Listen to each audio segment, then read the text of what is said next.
Friends, आपने pant की cutting तो बहुत तरीके की देखी होगी, लेकिन आज पहली बार मैं यूट्यूब पे आप लोगों के लिए लाई हूँ सबसे इजी मेथड, जो बिगनर्स के लिए बहुत ज़्यादा इंपॉर्टेंट है और बहुत ज़्यादा यूज़फुल रहने वाली वीडियो है। तो आप मेरी इस वीडियो को फुल वॉच कीजिएगा। तो इस वीडियो में आपको ऐसे ऐसे छोटे छोटे टिप एंड ट्रिक्स मिलेंगे जो आपकी सिलाई को बेहतरीन बनाएंगे, ना कि आपकी मदद भी करेंगे। तो चलिए स्टार्ट करते हैं। तो फ्रेंड्स, मैंने ये लिया है 2.25 मीटर का कपड़ा है, जो मेरा रेड कलर का कपड़ा है। 2.25 मीटर लिया है। पहले हम इसको एकसार कर लेंगे। जो भी हमारा ऊपर नीचे हो रखा है तो हम स्केल की हेल्प से उस पर सीधी लाइन ड्रॉ करते हुए उसको कटिंग के लिए एकसार कर लेंगे। तो यहाँ से फ्रेंड्स, पहले मैं कैंची से इसको एकसार कर देती हूँ। तो जैसा कि फ्रेंड्स आप देख रहे हैं, मेरी कैंची पूरी चल रही है। आप अगर बिगिनर्स हैं तो आप हमेशा इस चीज़ का ध्यान रखें कि कैंची को आप पूरा खोल के ही यूज़ करें। सीधी सिलाई पर गोलाई आए तो उसकी भी मैं आपको आगे बताऊंगी, गोलाई पे आपको कैसे कैंची चलानी है। यहाँ जो सीधी कटिंग करते हैं तो उस पर पूरी कैंची को खोलते हुए यूज़ करना चाहिए। तो फ्रेंड्स, यहाँ मैंने ले लिया है 2 इंच फोल्डिंग के लिए, जो हमारा लास्टिक वाला एरिया रहेगा उसके लिए। तो देखिए, पूरे में मैं बीच बीच में ऐसे मार्क कर लूँगी। आप कई बार ऐसा होता है, आप इधर मार्क करके वहीं से सीधा कर देते हैं। नहीं, आपको 3 जगह मार्किंग करनी होती है, एक साइड में, दूसरी साइड में और एक बीच में। बीच में फिर इन दोनों तीनों को मैच कर देना चाहिए, एक दूसरे से लाइन ड्रॉ कर देनी चाहिए। ठीक है, तो यहाँ पे हम ले लेते हैं 11 इंच, जो कि हमारा 36 का चौथा रहेगा। 36 का चौथा हमारा आएगा 9 में प्लस करना है हमें 2 इंचेस। जो हिप है हमारा वो 36 है। 36 का 9 प्लस इन 2 इंच, तो 11 इंचेस पे हम यहाँ पे मार्किंग कर लेंगे। तो देखिए, इस तरीके से मैंने मार्क कर लिया है। अब आ जाते हैं हम लेंथ लेने के लिए। तो लेंथ जो हमें लेनी है, वो जो हमने लाइन ड्रॉ की है 2 इंच वाली, 2 इंच पे से वहाँ से हमें इसकी लाइन ड्रॉ करनी है।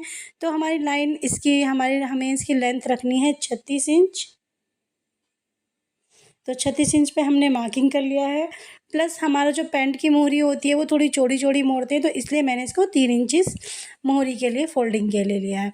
ठीक है, तो यहाँ भी हम ऐसे ही इस पर एक और मार्किंग कर लेंगे 36 इंच की, प्लस 3 इंच इसमें एक्स्ट्रा डाल देंगे।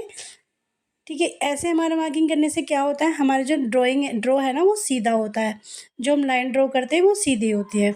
तो चलिए, अब यहाँ पे हम क्राउच एरिया का निशान लगा लेते हैं। जो क्राउच एरिया है हमारा, वो भी हिप का तीसरा रहेगा, हिप का दूसरा, हिप का चौथा रखेंगे, उसमें प्लस 3 इंच कर देंगे। ठीक है, तो यहाँ पे हमारा ये आ गया 12 इंच। तो हम इसको 12 इंच पे अब मार्क कर लेंगे। तो देखिए, इस तरीके से इसकी मार्किंग कर लेंगे। और इस चीज़ का ध्यान रखें, जो आप क्राउच एरिया ले रहे हैं वो फोल्डिंग एरिया से अलग लेना है, लास्टिक का 2 इंचेस छोड़ते हुए। तो देखिए, यहाँ पे भी मैं एक ही मार्क कर लूँगी, जो हमारा 11 इंच का रहेगा। देखिए, अब ये बॉक्स बन गया है 11 to 12। ठीक है, अब इस पर मार्किंग कर दी है मैंने। अब इस पर क्या है, हमें 2 इंच एक्स्ट्रा लेना है, जो हमारे क्राउच एरिया, जिसे आसन बोलते हैं, उसका यहाँ पे ढाल आएगा। ठीक है, तो 2 इंच यहाँ से लेते हुए इसको हमने ड्रॉ कर दिया है, और हल्की शेप देते हुए हमें इसको ड्रॉ करना है। तो देखिए, कुछ इस तरीके से, ये देखिए, इस तरीके से इसको ड्रॉ कर देंगे। ठीक है, अब आ जाते हैं हम नीचे की तरफ। तो हमें नीचे से बॉटम कितना लेना है, हमारा जो बॉटम वाला साइज़ है वो हमें 7 इंचेस रखना है रेडी। ठीक है, तो यहाँ पे हम 7 इंचेस पे मार्क कर लेंगे एंड 2 इंचेस प्लस कर लेंगे, जो हमारा मार्जिन रहेगा उसके लिए। तो देखिए, कितनी आसानी से हमने कर लिया है। अब इसको हम धीरे धीरे करके जो हमारा मार्जिन वाला पॉइंट है उससे मैच कर देंगे। तो देखिए, कितनी आसानी से हमारी ड्रॉ पूरी हो चुकी है। और ये जो कपड़ा है हमारा 4 फोल्ड में है, तो इसमें से हमारे दोनों पोंचे जो है वो निकल आएंगे। जो भी हमने यहाँ मार्किंग की है, अब उसी पे ही हम सारा कटिंग कर लेंगे। कैंची आप पूरा खोल के चलाएं। हमेशा मैं बिगनर्स को यही कहती हूँ, कैंची को पूरा यूज़ करें, पूरा चलाएं। तो देखिए, यहाँ हमारा कटिंग हो गया है। तो अब इसको दिखाते हैं कि इसको कैसे खोल के आपको स्टिच करना है। तो ये हमारा 4 फोल्ड में रखा हुआ है, जिसके 2 पार्ट बनते हैं, एक इस बॉटम, एक इस बॉटम। ठीक है, तो अब इसको मैं बता देती हूँ आपको कैसे जोड़ना है। तो देखिए, दोनों को हम पार्ट को अलग अलग कर लेंगे। देखिए, कुछ इस तरीके से इसको खोल के रखेंगे, एक को इधर से मैच कर देंगे और पकड़ते हुए स्टिच कर देंगे। देखिए, इस तरीके से। यहाँ कपड़ा एक सार रखें, आप हमेशा इस चीज़ का ध्यान रखें, छोटा बड़ा ना हो। तो ऐसे ही इधर के कपड़ों को, दोनों को एक सार पकड़ते हुए इस पे हम स्टिच कर देंगे। यहाँ भी हमें पक्का करना है और एक यहाँ भी लाके हमें पक्का करना है। इस चीज़ का आप ध्यान रखें और क्रोच एरिया पे हमेशा डबल सिलाई यूज़ करें और एक तीसरी सिलाई जो है वो ऊपर से लगाएं बाहर की तरफ से। ठीक है, तो अब इसको ये ऐसे जब दोनों सिलाइयाँ इसकी लग जाएंगी तो ये कुछ इस तरीके से जॉइंट हो जाएगा। ये देखिए मैंने जो इस पर सिलाई लगाई है ये सारी सिलाई अंदर रहेगी। इस पे क्या है, हमें जो हमारा ओवरलॉक करने की प्रॉब्लम नहीं आती, तो ये हमारा सिलाई अंदर चला जाता है, इसमें से कोई धागे वगैरह नहीं निकलते हैं। इसका तरीका मैं आपको आगे बता दूंगी। तो देखिए इस तरीके से किनारी हमें फ़ोल्ड कर लेनी है और फिर लास्टिक डालते हुए ऐसे फ़ोल्ड करनी है। तो चलिए मैं आपको बता देती हूँ कैसे करना है। आपको पहले पूरे पे थोड़ा थोड़ा करते हुए फ़ोल्ड कर लेना है, थोड़ी थोड़ी सिलाई। उससे क्या है, अगर आप बिगिनर्स हैं तो आपको बहुत आसानी रहेगी लास्टिक डालने में, आपको कोई परेशानी नहीं आएगी। और फिर दूसरा सीधा ऐसे रख के आप उसमें स्टिच कर देंगे। ये हमारा लास्टिक है। लास्टिक हमारा इस साइज़ में 36 साइज़ में जाएगा, हमारा 22 इंच का लास्टिक। तो देखिए किस तरीके से मैंने इसको रख के स्टिच करना शुरू कर दिया है। आप भी इस चीज़ का ध्यान रखें, जैसे मैं पकड़ती हूँ पकड़ने का तरीका वगैरह भी आप लोग फॉलो किया करें। तो देखिए ऐसे सिंगल मोड़ने में कितनी मुझे आसानी हो रही है। और आप बिगिनर्स हैं तो आपके लिए यही तरीका बेस्ट रहने वाला है। तो देखिए इस तरीके से पकड़ के आप इसको स्टिच कर लें। जैसे कि मैंने अभी आपको कहा, आप पकड़ने का तरीका भी फॉलो करा करें। तो फ्रेंड्स आपने मेरा तरीका देखा कैसे मैंने कपड़े को पहले फ़ोल्ड कर लिया। ये भी बहुत अच्छी ट्रिक है। और एक ये देखिए लास्टिक को कभी भी आप फ़ोल्ड करते हैं तो ऐसे खड़ा करके देख लें कि उसमें कोई बल नहीं आना चाहिए। ठीक है, और दूसरी बात ये है, अगर आपके दिमाग में कई बार यही रहता है कि अगर आपने ट्राउज़र कटिंग कर लिया है तो उसमें लास्टिक कितनी डालें, तो आप अब जो जिसके भी नापे का आप वो ट्राउज़र कट कर रहे हैं, सिल रहे हैं, तो आप उसका जो पेट का नाप है वो लेते हुए उसमें 4 इंच माइनस कर दो। एकदम टाइटली पकड़ के उसका पेट को नापो और उसमें से 4 इंच घटाते हुए लास्टिक की कटिंग करके आप उसमें ट्राउज़र में डाल दो। तो देखिए किस तरीके से मैंने इसको फ़ोल्ड किया। अब आसानी से मैं इसको रखते हुए हल्का सा,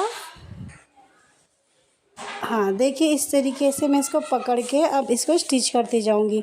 मुझे एक और अंदर फ़ोल्ड करने की ज़रूरत नहीं पड़ेगी।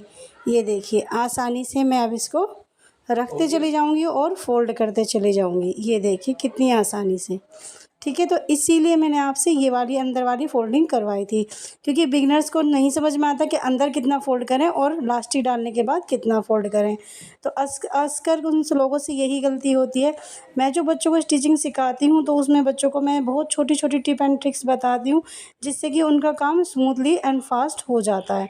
तो देखिए लास्टिक जब भी आप डालते हैं तो इस तरीके से लास्टिक को खींचते रहें। कपड़ा जो छोटा छोटा कपड़ा है वो कपड़ा यहाँ पे चढ़ता चला जाएगा और लास्टिक आपके पास पूरी आएगी, तो आपको डालने में आसानी रहेगी। तो देखिए इस तरीके से।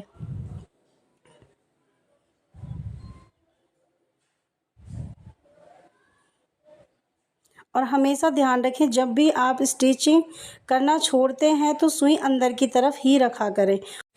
हाथों हाथ धागे कट कर दिया करें, क्योंकि ये आदत बहुत अच्छी है। अगर आप शुरू में ही आदत अपने अंदर डाल लेंगे तो ये आपको बहुत मदद करती हैं, फिनिशिंग बहुत अच्छी आती है। और देखिए इस तरीके से सारा खोल के लास्टिक को पूरा खोलेंगे तो इससे क्या होता है, जो सारे अपनी जगह पे आ जाते हैं, जो चुन है ना वो अच्छे से आ जाते हैं, ताकि हम बेल्ट में जब सिलाई लगाएंगे तो उसमें हमें कोई दिक्कत नहीं आएगी। सारा अपनी अपनी जगह पर, पूरे जो कपड़ा है वो अपनी अपनी जगह पर पहुंच गया है। ऐसा नहीं है कहीं ज़्यादा है कहीं कम है। ठीक है, तो इस तरीके से देखिए इसे सुई को ऊपर करके लगा दिया, इसे सुई को नीचे करके लास्टिक को हम खींच के पकड़ेंगे।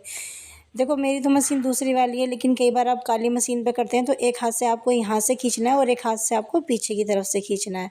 लेकिन मेरा जो है यहाँ पे मेरी बड़ी वाली सुई है। हमेशा इस चीज़ का ध्यान रखें, सुई अंदर की तरफ रखा करें जब आप सिलाई कर रहे हैं। सुई छोड़ते हैं, मशीन को रोकते हैं, तो जब रोकें तो मतलब सुई अंदर की तरफ ही रहा करें। तो देखिए इस तरीके से पूरे राउंड शेप में हम इस पर बेल्ट पे सिलाई लगा लेंगे पूरी राउंड करके। ये देखिए लग गई है हमारी सिलाई। अब इसको निकाल के हम धागा कट कर लेंगे। तो जैसा कि मैंने आपको बताया, धागा हाथों हाथ कट किया करो, धागा जड़ से ख़त्म किया करो, उससे क्या है फिनिशिंग अच्छी आती है। ये देखिए ये हमने कट कर दिया धागा अच्छी तरीके से। ठीक है, अब हमारा ये हो गया है पूरे में, देखिए बिल्कुल एक साथ हमारी इलास्टिक बिल्कुल फिट बैठ गई है। ठीक है, चलिए अब इसकी लेंथ देख लेते हैं। अब हमें इसकी लेंथ लेनी है, तो लेंथ हम इसकी इलास्टिक से पकड़ेंगे। जितना भी हमने इसकी लेंथ रखनी है, हमें इसकी लेंथ रखनी है 36, तो हम यहाँ 36 पे इसको पकड़ लेंगे पूरा। ये देखिए कुछ इस तरह से, ठीक है। 36 पे हमारा निशान आ भी रहा है, थोड़ा सा फालतू है, हमें कोई दिक्कत नहीं, हमें उतना ही लेना है।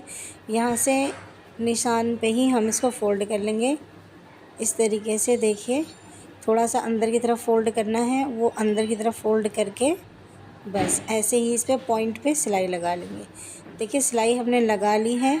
अब यहाँ पे हमें एक सिलाई और लगानी है, क्योंकि हमने ये पैंट कट बनाना है, स्ट्रेट पैंट कट है ये हमारा, तो हमने इस पर 2 सिलाई लगाते हैं तो ज़्यादा अच्छी लगती है। बाकी आपकी मर्ज़ी, आप एक भी लगाना चाहें, 2 भी लगाना चाहें, आपकी मर्ज़ी है। मुझे 2 ही पसंद आती हैं। तो देखिए मैंने यहाँ पे दोनों सिलाई लगा ली हैं, और ये देखिए कितनी फिनिशिंग से आई है मेरी सिलाई, दोनों एक साथ सिलाई हैं बिल्कुल। इस चीज़ का ध्यान रखें, जब आप डबल सिलाई लगाते हो तो वो बिल्कुल एक साथ आनी चाहिए।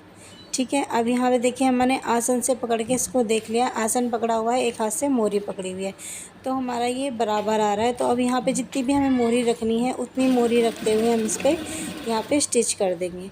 ठीक है, अब जो आसन वाला एरिया है वहाँ से मैंने इसको पकड़ा हुआ है, धीरे धीरे थोड़ा थोड़ा करके हम इसको स्टिच कर देंगे। हमेशा ये ध्यान रखें जो आसन वाला एरिया है ना वो बराबर आए, ठीक है, क्योंकि ये बराबर नहीं होगा तो फिर बॉटम आपका इधर उधर हो जाएगा और फिर फिनिशिंग नहीं आएगी। तो इन चीज़ों का आपको ध्यान रखना है कि अगर आप बॉटम के मोहरी एरिया पे निशान सिलाई लगा रहे हैं तो आप क्राउच एरिया को एक सार करके पकड़ा करें। ठीक है, अब इसी तरीके से कि यहाँ पे आ जाएगा, इस तरह सिलाई कर देंगे इसको। ये देखिए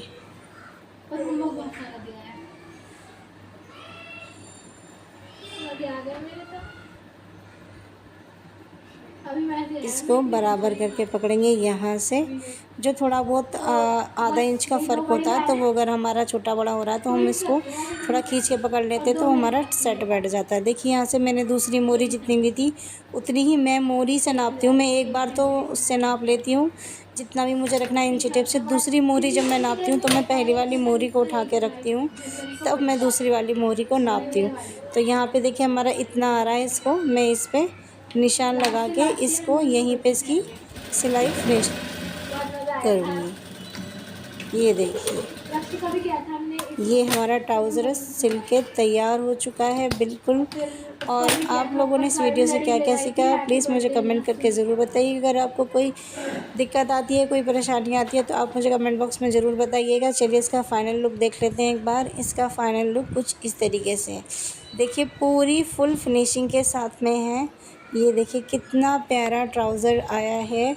स्ट्रेट ट्राउज़र पैंट है ये, ठीक है ना। इस चीज़ का ध्यान रखें, आजकल वैसे ज़्यादातर यही ट्रेंड में चलिए। तो मेरे चैनल को लाइक करें, सब्सक्राइब करें और वीडियो को शेयर करें। मिलते हैं